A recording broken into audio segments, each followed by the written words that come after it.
Tennessee Capital Report is made possible in part by a grant from Blue Cross and Blue Shield of Tennessee. Doing great. I'm right here. No te preocupes, aquí estoy. Hey, Dad. I'm here. I'm right here. He's right here. Let's go. Being here matters. That's why Blue Cross Blue Shield has thousands of people right here in Tennessee serving millions of members. And if you need anything else, we'll be right here. So when it matters, wherever you go, we'll always be right here. I love what I do. Members don't expect us to go the extra mile for them, but that's what I do every day. I feel that we have the opportunity to help those who are not always served in our community. We're here for you. It's a true partnership. Tennessee loves credit unions.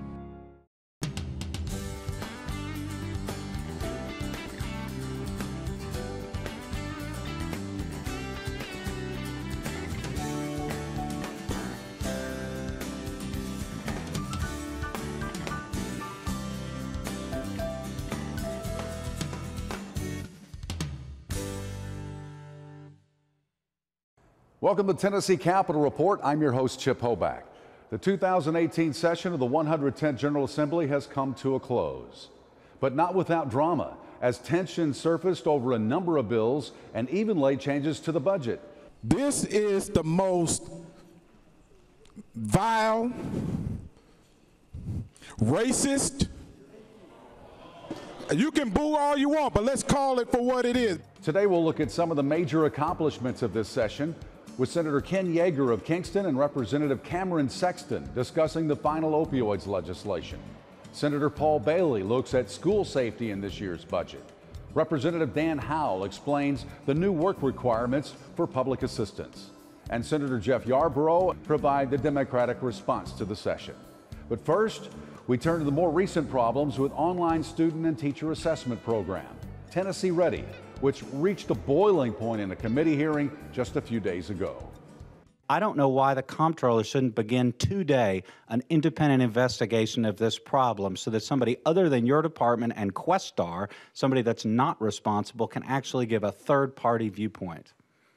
Representative Stewart, I will start by saying no, I do not plan to resign. We are continuing to move forward with continuous improvement moments and feel like we have had a very successful day. Joining me now is Representative Jeremy Faison of Cosby. We want to talk about Tennessee Ready and the problems that have been going on with that. Summarize how we got to where we are today and where are we going from here? You know, Chip, unfortunately, it's not TN Ready. It's been Tennessee Not Ready for several years. And for whatever reason, the testing companies that we've contracted with just can't hold up to their end of the bargain. And once again, the teachers have proven that their way of doing things is far better than what the state government's come up with so far. Now, are these third-party companies, are they getting paid? You know, we're hoping not. I believe you're going to see an audit request from me as chair of GovOps to the comptroller's office to specifically look at the contracts between the Department of Education and Questar, and I've asked the comptroller. I went and met with him last week, and I said I want to see what we put in there for the fidelity. That what are they supposed to do? What are we expecting of them to provide to the state of Tennessee that the taxpayers have paid? Right now we're into them around $12 million right now, and I feel like they have been a colossal failure 3 years in a row. So I believe you're going to see that we're going to have some ability to have clawback provisions brought forth. What's Tennessee going to do going forward? Chip, what I think we should do going forward is listen to the people with boots on the ground. With our local administrators, the LEA, our teachers, they have been screaming for years now. Why do we have to have this special TN test? It means nothing to any college in America. Chip, as a matter of fact, our TN Ready test means nothing to our own state colleges. What matters and the big money test is the ACT. So why wouldn't we start our children out with Aspires, working through elementary, and time they get to 9th grade, start them on that ACT test. That's where the money comes from. That's what we're wanting. And then separate it. You can have the work keys test for our students who want to go to work in vocational, or you can have ACT if you want to go to college. That would take so much of a burden off of our teachers, because that's what the vast majority of them are asking for. I think it's way past time that we stop trying to monkey around up here and think, well, the government's got the answer. We've proven year after year we don't have the answers. There have been some real fireworks going on in these committee hearings, and with the chairman, there seems to be a lot of excuses that going on about Tennessee Ready. Do you think there needs to be some major changes made? You know, this is the end of the governor's tenure. He's done a wonderful job running this state, and Commissioner McQueen this is her last year. We've kind of set up some parameters for her this last time of the year. To do that is just a slap in the face, and I'm not okay with that. And she's heard from the legislature loud and clear, and she knows that we are fiercely defending our educators, our principals, our school superintendents, and our students. And so, you know, I think we're going to be relatively safe from here on out. Our guest has been Representative Jeremy Faison of Cosby. Thanks for joining us on Tennessee Capitol Report. Thank you, Chip. God bless you. Thank you. One of Governor Haslam's legislative priorities in this session was tackling the opioids addiction issue. Senator Ken Yeager carried some of the bills in the Senate. Let's talk mainly about your bill. You're most familiar with that one. There's a lot of other things going on around here, but what is the main emphasis of your bill? All right, there were a few components to it. First of all, one of the components was the reclassification of the controlled substances, the scheduled drugs in Tennessee, to modernize those, update them, and to make them run with the federal list too of their list of controlled substance. So to align them with that, so that would be a little bit more efficient in the monitoring and the prosecution of violations on those lists. It also added additional substances to the list, most notable which would be fentanyl and all its derivatives. So we also saw the creation or the authorization of a credit for what I'll call qualified inmates who will undergo a 9 to 12 month residential drug treatment program, could get up to 60 days off of their sentence. I say qualified inmates because those inmates who have been sentenced to a crime that require them to serve 85 or 100% of their time, violent offenders or sex offenders, they will not be allowed to get that credit. But this is done to encourage the inmates to participate in these really intensive residential drug treatment recovery programs, because when we get them back out on the street, we don't want them to go back to their old occupation of dealing drugs or using drugs and landing back in jail again. Well, when all this is said and done and it comes back together, this has been an emphasis of the governor. Do you think that this session of the General Assembly has accomplished its goals as it goes to with opioids? I think so. I think, you know, these are the goals. The governor took the lead on this through his Tennessee Together program. And I might add, it's not just these two bills. It's through budget appropriations, increased funding for treatment, for example, through the mental health and substance abuse departments, executive order. So it was a comprehensive approach. But of course, we're looking at the two bills today. And so I feel good that we've made a good step forward. You know, the other bill that was carried by Senator Hale made some changes in the Prescription Safety Act, which actually I carried a few years ago, to make that a bit tougher, to give us, actually to be able to better tell us where the patterns of abuse are, and to put limits on prescriptions of opioids. You know, I looked at the numbers before I came in today again, and a little less than a third of those people who are high risk for opioid abuse, a little less than a third of those get it through prescriptions.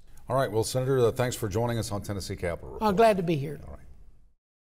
The House already passed the key components of the opioids legislation, but there's another round of voting because the Senate amendments, and here to help us analyze and the final tally is Representative Cameron Sexton, Chairman of the House Health Committee. Thanks for joining us on Tennessee Capitol Report. Thanks for having me. This has kind of gone back and forth and through several different gyrations.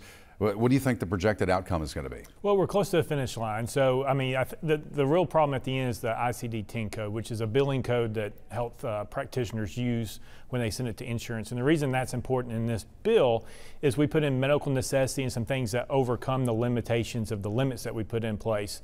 And so when a physician or a practitioner uses the medical necessity, then we wanted the ICD-10 code to let the pharmacist know that that was an exclusion so that they could prescribe the full amount. So that was the main thing.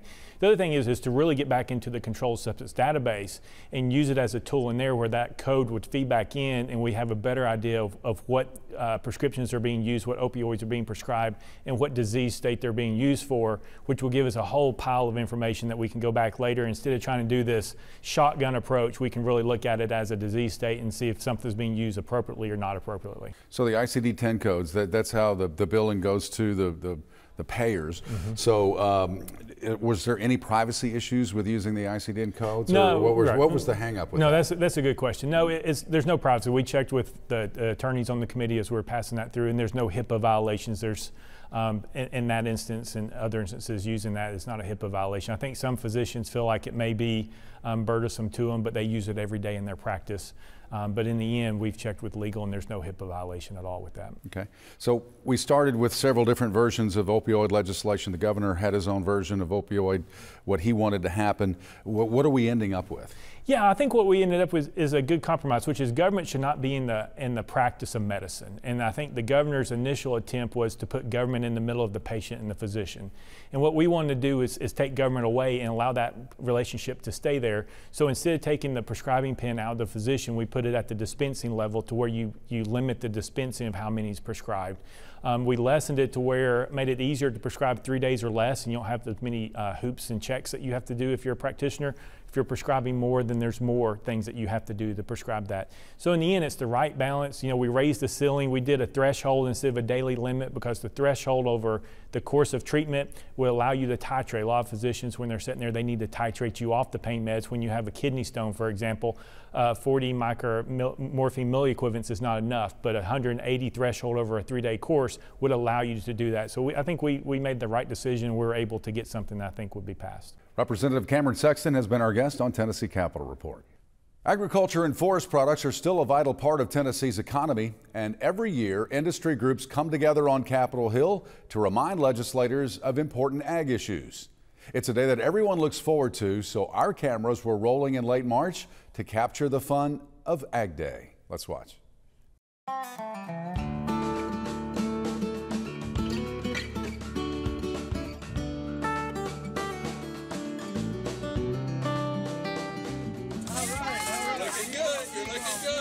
I think it's very important that all Tennessee realize how dependent we are on our farmers, and that they really are running not only the farm but a small business, and we really appreciate them and how much we all depend on them, and it's a huge part of our industry here in the state of Tennessee.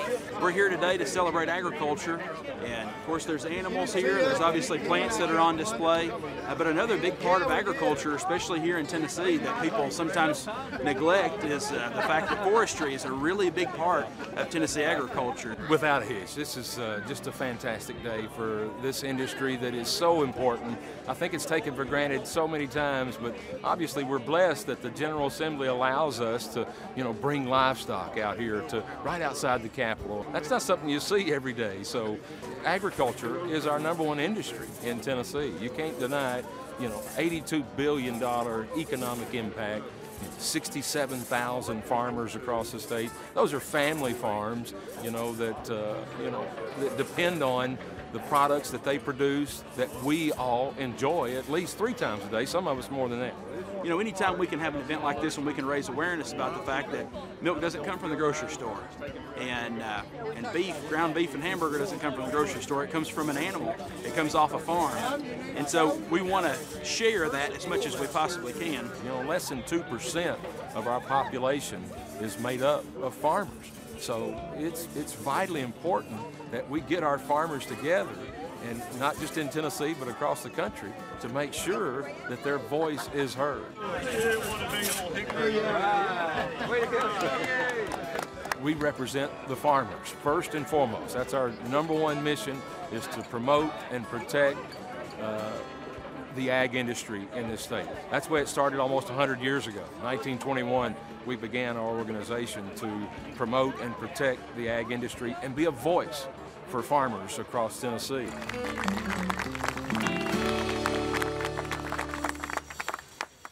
We want to shift our attention now to school safety. The mass shooting in Florida has compelled everyone to look at this issue.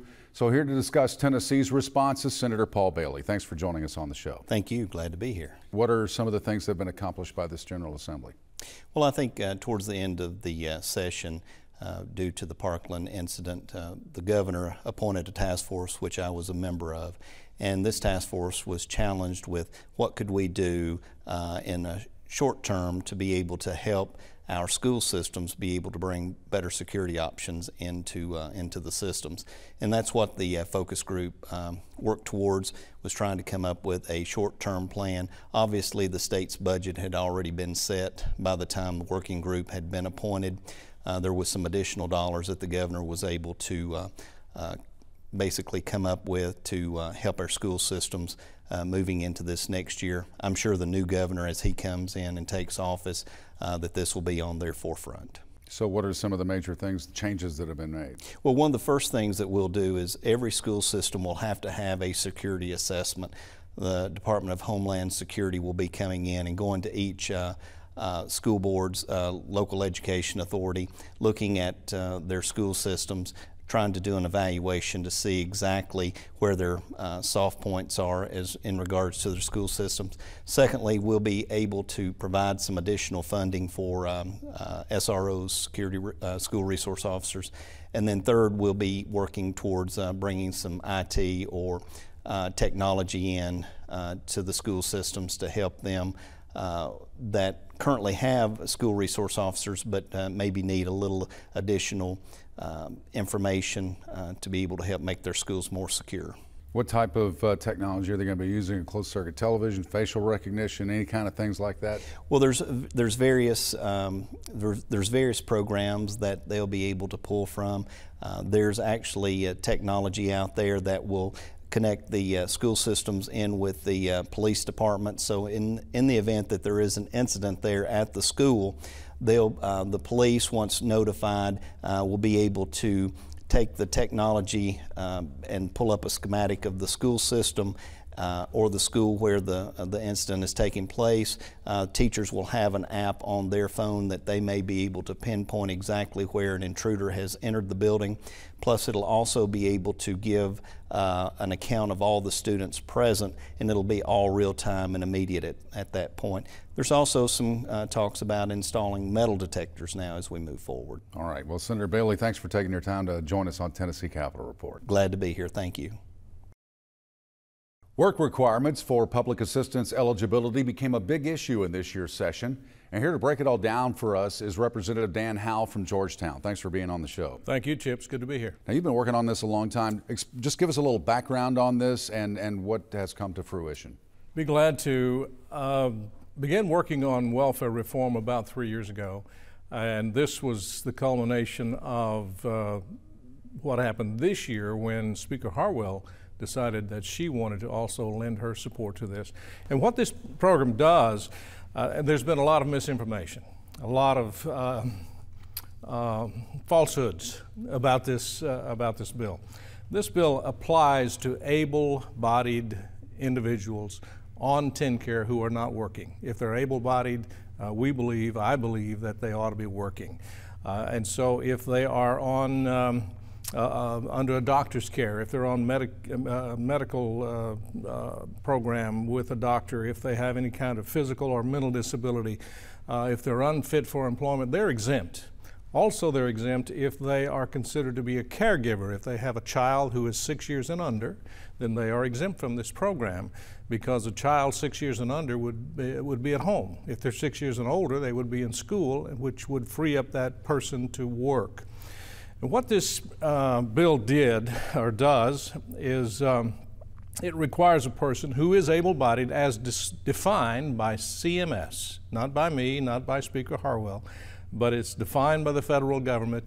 You will have to work 20 hours a week. You will have to volunteer 20 hours a week, or be involved in some kind of education program to increase your ability for employment, learn a skill, learn a trade, in order to maintain your qualifications to be on TennCare. And we think that's very reasonable. 20 hours a week, or go to school free, in Tennessee, you can do that. We think that's a very low bar to set, but the idea is to move people off of welfare and into the workforce and help them to become productive citizens. Now, how is this funded? The funding actually, assuming there's any cost at all, the jury's still out on that. The funding would be paid for by existing TANF funds. TANF stands for Temporary Assistance for Needy Families, which is temporary, hence the name. And there are funds that DHS has right now in Tennessee that's sitting in a bank. They haven't used them all. Millions of dollars, really. And the federal government has said that they like the idea of cross-leveraging existing programs so that we can help reach our goal of getting people off welfare and into the workforce. So assuming that it cost anything at all, it would be paid for by existing TANF funds. All right, well, we appreciate you taking the time to be on the show. Glad to do it. Well, our program so far today has been a marathon of Republicans with a few animals sprinkled in, but now we're joined by the Democrats for their response to the 2018 session. We have with us the Senate Democratic Caucus Chair, Senator Jeff Yarborough. Thanks for joining us on the show. Thanks for having me. Let's talk about some of the Democratic major accomplishments in this session. Well, I think that we have tried to work with the governor where we could on issues ranging from juvenile justice reform to the opiate epidemic.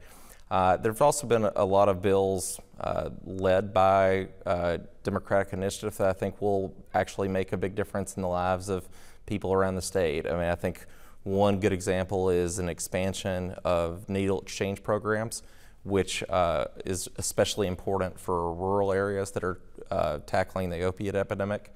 Representative Darren Jernigan and I worked to pass legislation to basically impose a small tax on those individuals who go to adult-oriented establishments or strip clubs, and the proceeds from that tax will go to support the victims of human trafficking. And so I think there's lots of work that we've been doing to improve the lives of Tennesseans. I think there's a lot of work that's been left undone this session.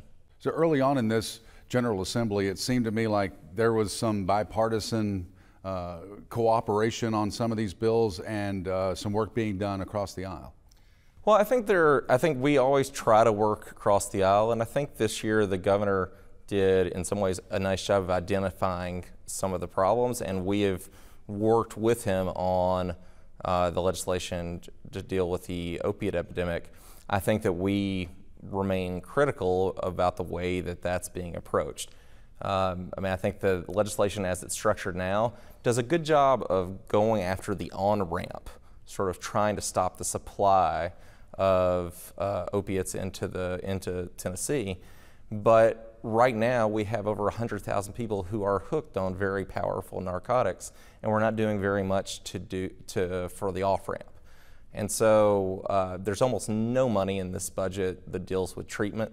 We're spending less on treatment than a local private school did on its new tennis courts. What are the main issues that you just felt like you just couldn't stop? There were a couple of things that just you were completely against and there was nothing you could do to get them stopped. Well, I think the two best examples of just legislation that's not going to be good for the state are the so-called work requirements legislation that was passed for Medicaid. And regardless of what you think about the theoretical merits of work requirements, if you look at the bill and what the research that was done, we're going to spend $40 million building a state bureaucracy to try to cut a few thousand people from care, and it's going to cost the state an ungodly amount of money for very little effort. It's not small government, it's not responsible government, and we shouldn't have done it. And probably the most reckless thing that we've done is the sabotage that has happened to the University of Tennessee Board of Trustees. We kind of haphazardly went about restructuring that whole board, and then in trying to appoint that new board members here in the final weeks, people have run into obstacles because there are members of the legislature that are upset about Sex Week. And regardless of what you think about that, the way that we're handling our flagship university just isn't okay. I'd say the other piece that's really problematic is the stuff that's just left undone. And I mean, we've barely just scratched the surface on school safety. We're doing little more than checking the box on opiates. And the sort of gaping wound that is causing hospitals to close and the state to lose money every year is the failure to take any reasonable action to enact Medicaid expansion. Senator Jeff Yarborough has been our guest on Tennessee Capitol Report.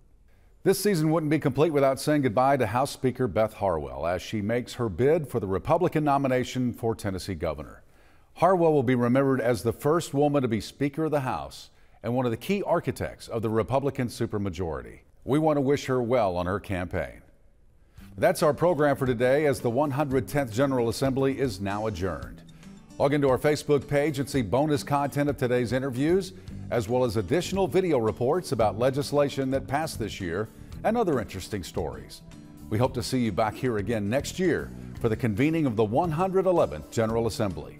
Until then, replays of all of our shows are posted on YouTube. Thank you for joining us on Tennessee Public Television. This has been Tennessee Capitol Report. I'm Chip Hoback.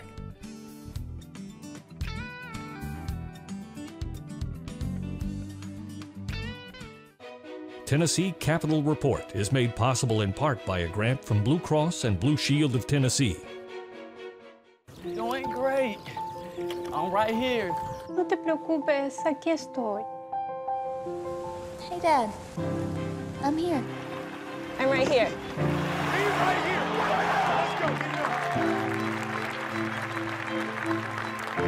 Being here matters. That's why Blue Cross Blue Shield has thousands of people right here in Tennessee serving millions of members. And if you need anything else, we'll be right here. So when it matters, wherever you go, we'll always be right here. I love what I do. Members don't expect us to go the extra mile for them, but that's what I do every day. I feel that we have the opportunity to help those who are not always served in our community. We're here for you. It's a true partnership. Tennessee loves credit unions.